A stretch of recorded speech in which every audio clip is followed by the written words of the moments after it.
This instrument I'm going to show you briefly is pretty well the flagship of the great Ronisch maker. It's a 3-crown instrument. It's the biggest and tallest of their instruments, and it's a musician's instrument too.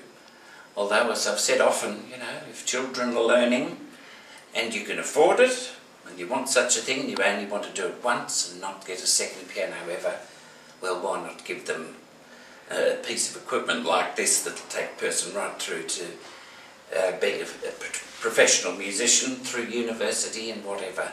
So beautiful 3-crown Ronisch, which we've just rebuilt earlier this year, and stripped and polished the cabinet and just made sure that everything is absolutely right about it.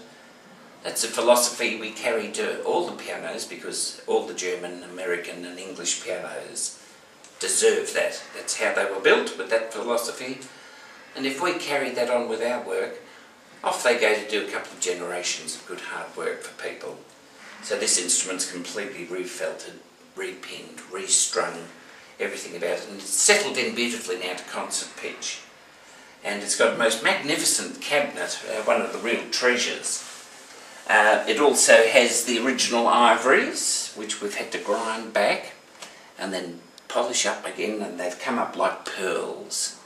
And so that's a lovely thing. It's not 100% necessary to have the original ivories. It's lovely when we do have it. They do have a feeling of their own. But many fine instruments have, for some reason or other, lost their original key tops. It's only a laminate, and we've got lovely products now that we can use that don't chip and yellow and whatever. But that's a perfect set, or near perfect set of ivories. There's one tiny little mark on one. I'm certainly not going to sacrifice this set of ivories for one little individual, so we've done our best with that. But a beautiful piano in every way.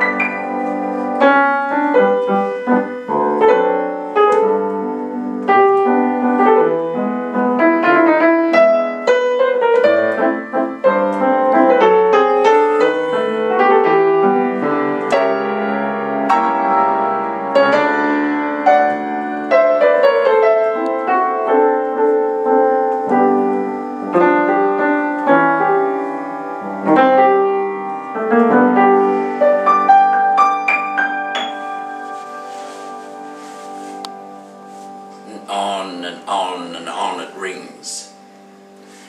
With these instruments, it's possible to still hear a humming from the strings almost a full minute after you've played a chord. Today's pianos are very bright and nice and accurate, but they don't have the spruce soundboard from the Black Forest of Germany, which was handmade, like a violinist and a violin maker hand-shaped their soundboards and bellies and the back of the violin.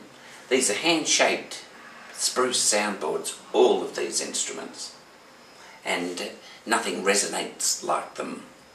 If today's makers could get that timber and spend that time, they'd be doing it, but they wouldn't make anything on their instruments at the end of it.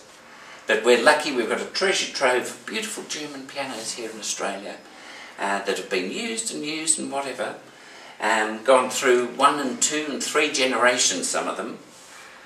But if the basis is perfect, soundboard, iron frame and cabinet, we as piano builders are able to get in there. It's not magic, it's just a series of jobs. So there is a beautiful 3-crown Ronisch. As I say, it's the flagship from that great maker.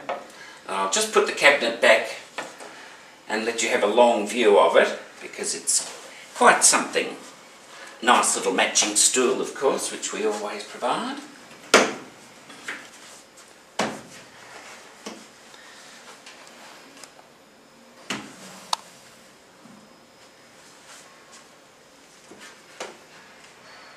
And there it is, beautiful Ronisch.